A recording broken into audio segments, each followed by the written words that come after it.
Good afternoon, everyone. So we're pleased to be here on behalf of Browseware to spend the next 30 minutes or so talking to you. Can you hear me okay? Yes. Okay, awesome. Talking to you about a topic that is quite dear to us, which is coming back to basics and translating the value of doing 3D into concrete business metrics, and also securing sponsorship for 3D to become a reality. So hopefully this will be insightful to you. It will bring questions. If you disagree, if you agree, please share. We're super happy to exchange with you. We'll start with introductions. I'm going to let my colleague Barbara introduce herself, and I'm happy to share the stage with you today. So, yeah, thanks so much for having us. My name is Barbara. I joined Browseware in 2021, so like 3 years at Browseware, and before I spent over 12 years in the fashion industry. I started as a pattern maker, then as a 3D team, and as head of technical development. And my first touch point with 3D was actually implementing the solution at Lidl in Hong Kong in their sourcing office, where I firsthand experienced what it means for the business, but also for the people. So that's kind of like my day-to-day kind of supporting and walking the journey with our clients. And I'm very happy to be here. Thank you so much, Vincent. So I'm Vincent. As you can hear, I'm French. I'm based out of Paris. I spent the last 10 plus years in the technology and consulting space. But I've always been working with retail brands, helping them to digitally transform. I've joined Browseware last year, and my role as Enterprise Initiatives Director very simply is to help our strategic clients to implement and scale 3D on the most, I would say, strongest foundations. And as we will discover today, it's not just about the sexy technology. It's also about psychology. It's also about processes. It's also about people. So I help clients really every day to build or co-build strong business cases to implement 3D. Okay, so today it's not about Browseware, but I will just spend a couple of seconds talking about our mission. So our mission is to power the digital transformation of the entire fashion industry. This is a bold mission, and it's very ambitious. The reason why we believe in this mission is because, as we all know, fashion is the third most polluting industry in the world. So it's about time we transform. And we believe that digital product creation and digital product selling is a solution to make that transformation happen. Okay, so as I said, today we talk business metrics and sponsorship. The reason why we want to do it is because if we look at what we see on our screen, so on the left-hand side we have a digital twin of basically a physical creation that we see on the right, and it's very impressive, very amazing what we are able to do today with technology. But at the end, if I am, as let's say a 3D champion, if I am unable to translate for my business what that picture on the left means as far as money, time, sustainability, metrics, then it's just hype. So I'm sure some of us in the room have experienced maybe challenges in our respective companies when it comes to explaining the why. Why is it important for us to transform? Why now? What does it mean for the business to do 3D? So today we help us basically move from the actual picture on the right to the left, taking a business angle. The reason why we want to do it, if we look on the left-hand side first, both McKinsey and KPMG and also other consultancies that are quite known have interviewed and quantified that half of projects that are basically a digital transformation have fallen under expectations. So either they have been described as performances expectations not being met, or in 70% of the case, they have been described as failing. So what we want to do is to basically think about how we are going to be able to fall in the 30% of digital transformation projects that actually end up succeeding. And there are a lot of components that we need to think about just beyond the technology itself to make sure that this becomes a success. Yeah, and I believe many of the people today in the room are aware of the common obstacles and roadblocks that you face when implementing or even trying to scale 3D transformation. So I don't think I need to go into details. We all know change management has become one of the top topics for implementing any initiative or new initiative in a company, as well as like the lack of digital talent. But whilst all those factors can significantly impact the success of your digital transformation, if you have no return of investment, no alignment there, no executive leadership and no buy-in specifically cross-functional, it can actually jeopardize your project from the get-go. And that's why we chose this topic, going back to basic, defining what is the impact for your business you need to drive, what are the metrics that you need to achieve with digital, because that will really help you to communicate across the organization. So Vincent, you take it from here. All right. So this is quite an interesting piece of the presentation. When it comes to implementing and selling 3D internally, there are questions that will need to be answered. Now, you have two types of questions. You have the questions that are being asked, and you have the questions that are not being asked. Those are the dangerous ones. But what we have to know is that these are questions that in the minds of senior leadership teams, decision makers, sponsors that we need to secure to make that transformation happen, these will be questions that will definitely be explored. So if we look at the left, why 3D? Okay, we need to start by these foundations. Why does it make sense? But not just like, the overall stuff that we all know about, but why for my business specifically, it makes sense to contemplate the idea of launching 3D now, and also why now? Why should we transform now? How about waiting another 6, 12, 18, 24 months before launching this project? Because the business also has other priorities, right? So it's about showing the importance of 3D, but also the urgency of 3D. Then how are we going to do this? Again, I think it's fair to say, at least for the people here, we are convinced on the why of 3D. But at the end, it's really about how are we going to get there? What's going to be the right framework for us? How are we going to pilot? How are we going to measure success? And how are we going to scale when we will know that those metrics have been met? How are we going to get there? And also, who are we going to need to get there?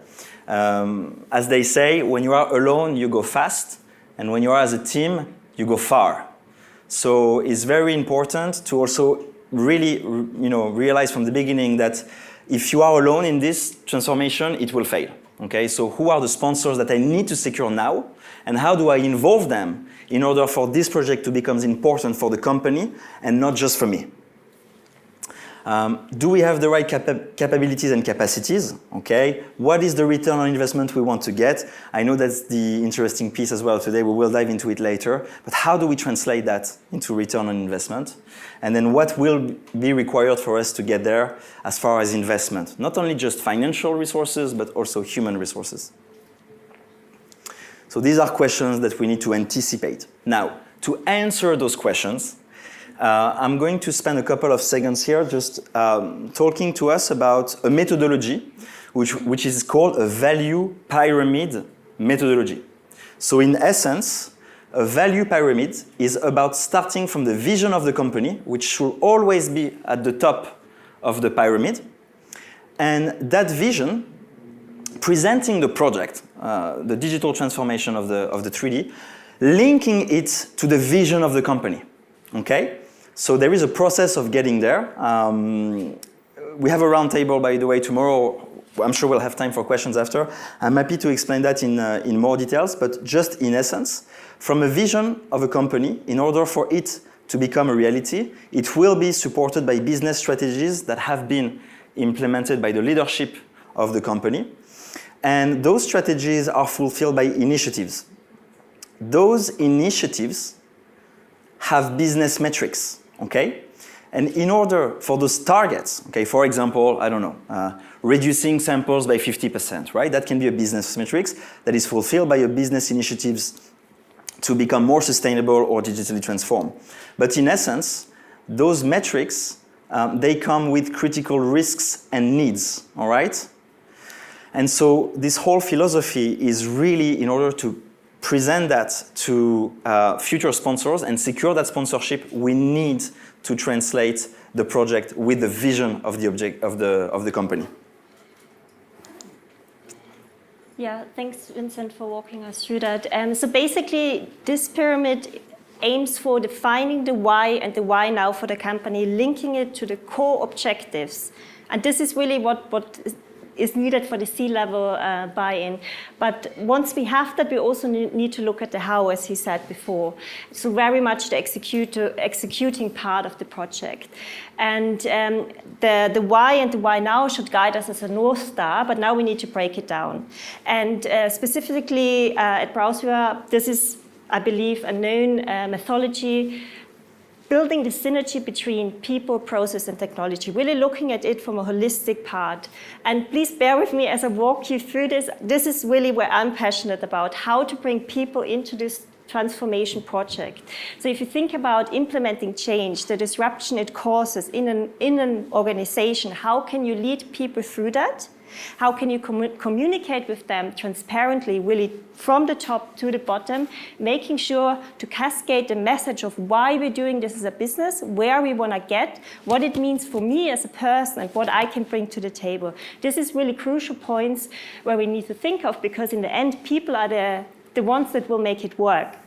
So really a part, I feel with all the technology, with all the innovation, quite often, it's lost a little bit in the whole thing, but just bringing back the focus to that and enable people. You know, it's all about training and support. It's not a one-stop solution. You don't go in, train them once, and they will perform to whatever metrics you need them to. It's an ongoing journey. So making sure to enable people throughout builds trust in the digital as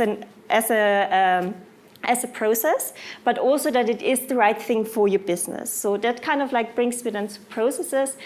For example, we have consultants that work every day with our clients, defining the workflow, mapping it out, looking at like what it's going to look today, tomorrow, with the investment we have right now, what we want to do in like a year's, 2-3 years time, and really looking at like what are the quick wins for us? What can I achieve with the most impact and the least effort that will drive the business forward? And then also like how can I implement it? Really the kind of like plan of step by step, what needs to happen every week, month, year that we get there. And that kind of like tied to technology, once you know what you want to do, when you know what like the workflows are, bring technology in to start automating some of those. This is where scaling starts. And that's one of the reasons why we work with an open platform, because every business is unique. I've never talked to a client and they told me, oh yeah, it's exactly the same as this client. It's always unique. The people are unique, the processes, the systems, all needs to be connected. So if you look at the next slide. Don't worry, I'm not going to go into detail here, but we just wanted to illustrate, for example, this is a 3-year plan. How many dots you need to connect in terms of like different stakeholders, probably also globally, different processes, different use cases, different workflows, different systems, different end outcomes in order to make an end-to-end digital transformation. You really need to look at it holistically and see how those fit together and how you can connect people, streamline workflows, and integrate the data into a digital transformation.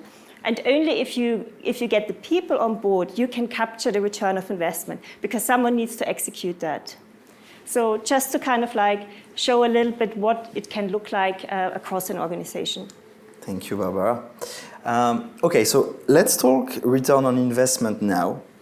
As I said, I spend my day really helping 3D champions to basically prove the return on investment.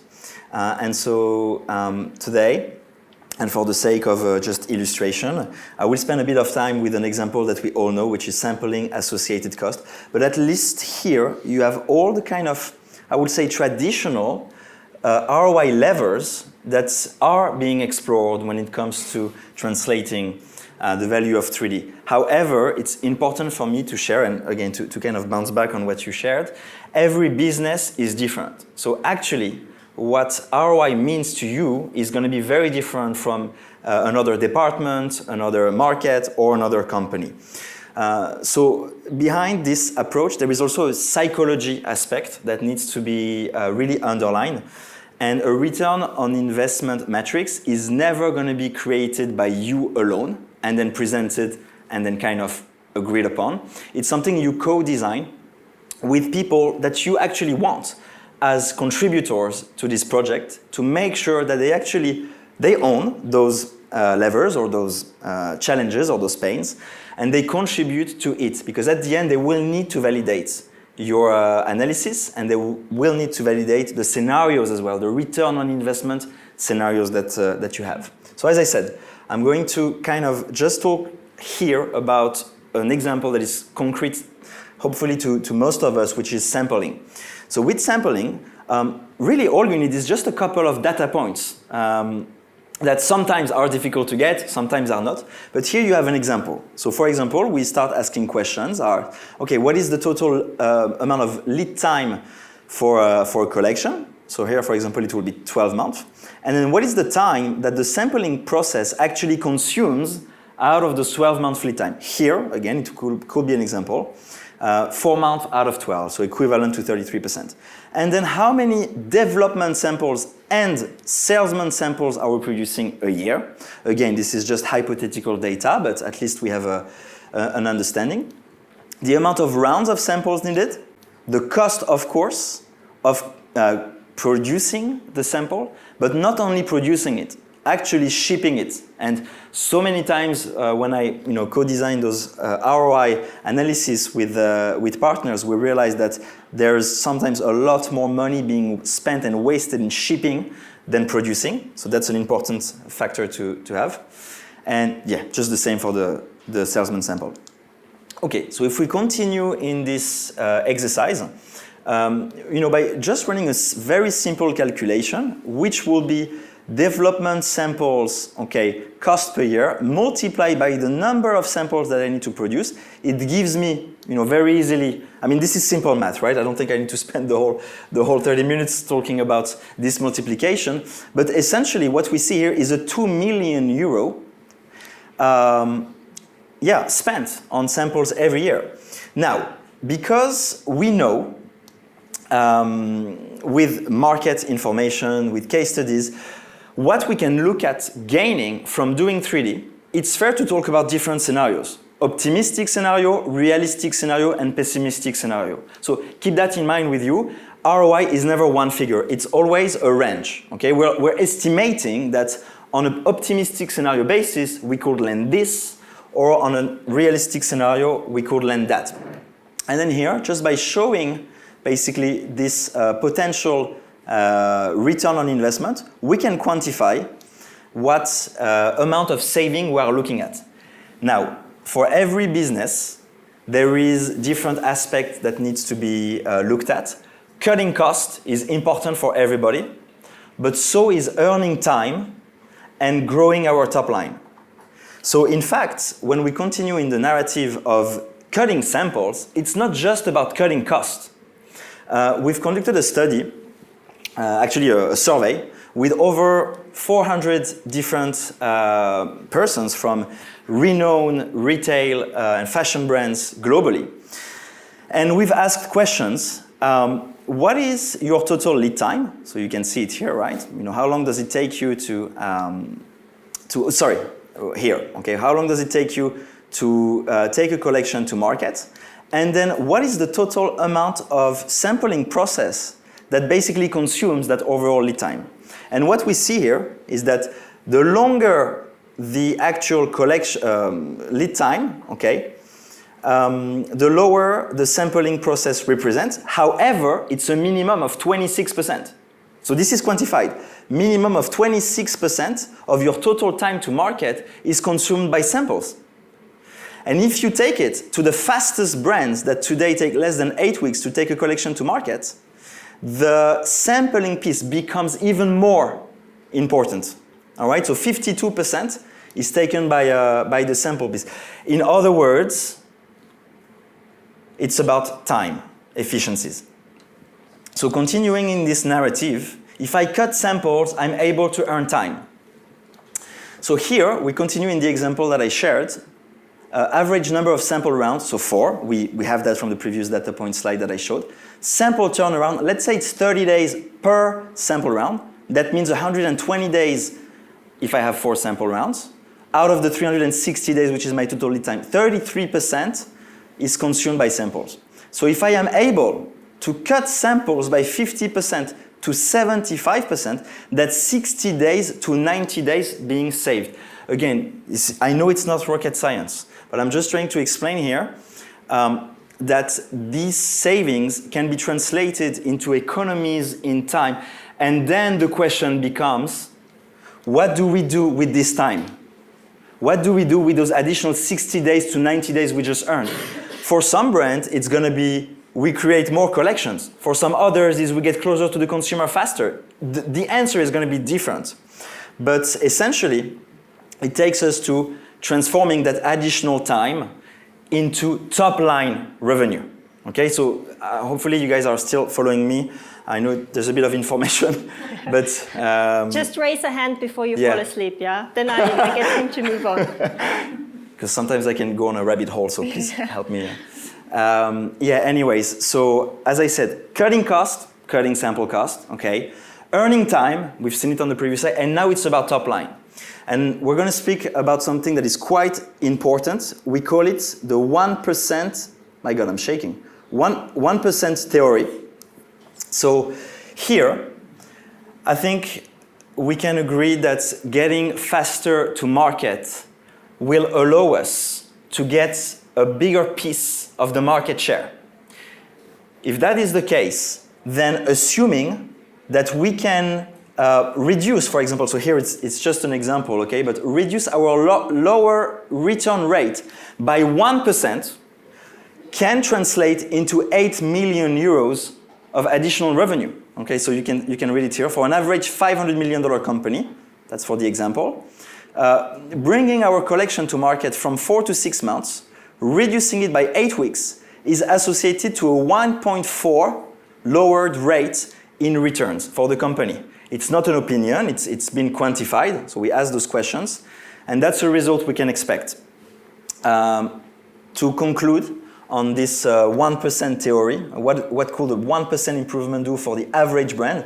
We have other examples here. As I said to you earlier, the full report is available, so please scan the QR code at the end and you can download all these metrics and data.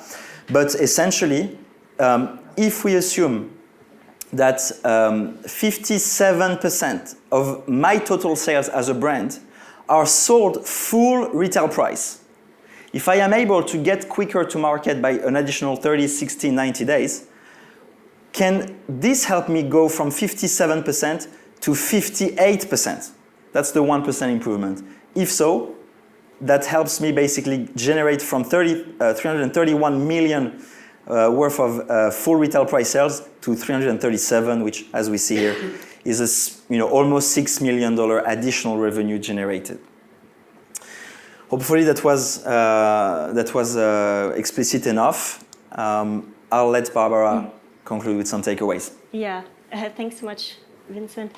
I know we talked a lot. I know there was a lot of details in there. As Vincent said, you can follow up with it later, but we wanted you to leave the room with some key takeaways. First of all, the odds are a little bit against digital project. You saw that at the beginning, but don't leave it to chance. There are certain practices you can follow to secure the success of your project. For example, by aligning to core business objectives and strategies, engaging the stakeholder sentiment, understanding like who believes in that, how much resistance I have against this change will really help you to kind of like also sell cross-functionally, and understanding of like what of those values, what of those metrics resonate with different stakeholders. Like the same might not, for example, between product development might not resonate to design. Knowing that, you can go in with the right metrics to drive this. Building synergies between people, process, and technology, it really is a must. to kind of like drive this forward, and use the business case as foundation. So identify what are your return of investment levers, what is the data you need to feed analysis, and then also consider the impact variables. What could kind of impact that it is an optimistic versus pessimistic outcome. So never give like a fixed number, but give a range. And just think about the 1%. Small improvements can really drive return of investment. And I think that's the angle to look at it. Okay, Vincent, what's left to say? What's left to say? Thank you, first of all, for listening to us. Hopefully this was valuable. As I said earlier, feel free to please scan this QR code if you want to get an early access to the report. And yeah, sorry, maybe. Yeah, otherwise it's going to be difficult for you. But yeah, thank you so much. Thank you, Barbara. And happy to take any questions. We have a good 10 minutes left. So if there's anything that resonated, maybe with you, a personal experience you'd like to share, something you'd like to challenge with us, we're very happy to take your questions. Thank you. Thank you so much.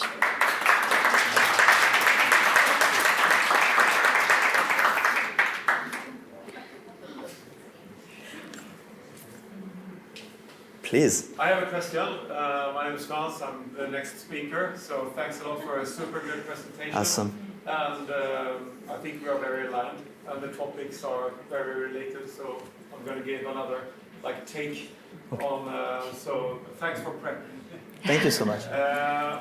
So on the topic of freeing up time with digital sampling, you mentioned that time can be used for different purposes. And I guess that if you really want to get closer to the speed to market goal, that would mean that, basically that you would need to start later in your design process.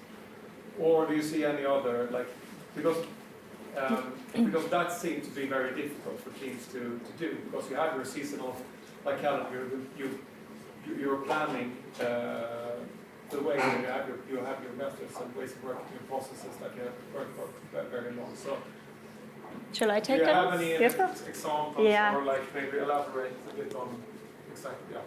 Absolutely, yeah, I agree. But I think the time could be used differently in doing more research, more trend analysis, validating with first insights already. Is this actually what's currently trending?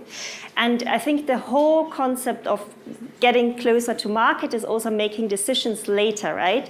So I love this example of the Barbie movie. No one knew that pink is going to be the color of the year, right? Some were lucky and had it in the collection, others didn't.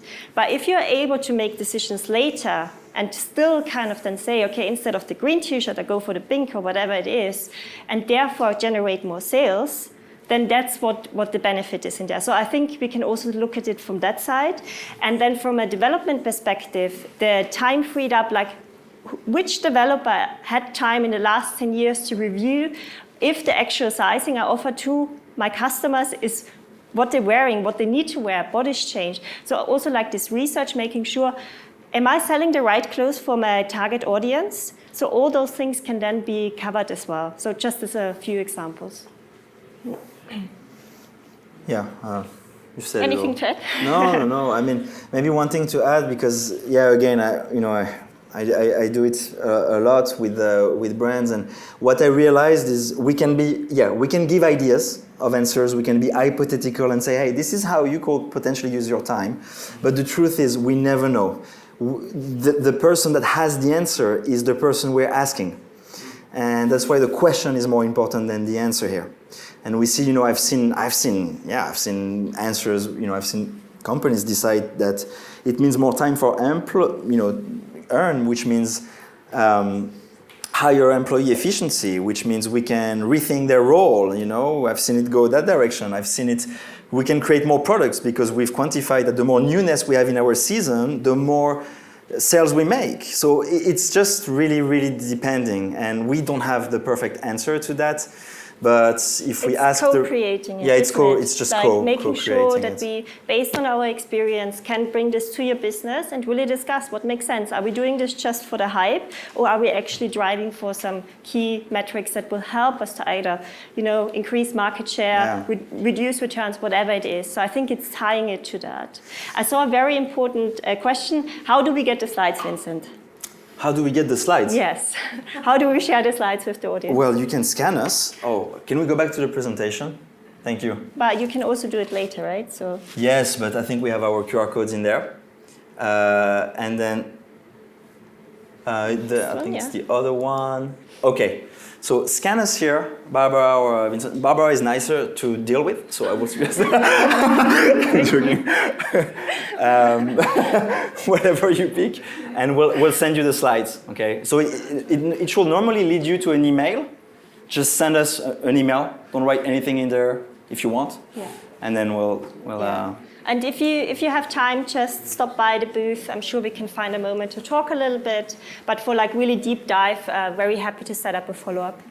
And then there's the roundtable tomorrow as well. Yes, and there is a roundtable tomorrow if you want to join as well. Something I haven't shared is this ROI levers, ROI metrics that I showed earlier. As you can imagine, there are calculations behind each lever. We're happy as well to share more examples, to share a template. I mean, if you're right now in the process of wanting to prove value of 3D in your company to get more sponsorship, to get more buy-in, we're happy to work with you on that as well. So yeah. Yeah, Vincent, I think we're gonna get kicked out in a minute. Oh, okay. Are there any last questions from the audience? All good? All good? All good. Thank you so much. Thank you very much.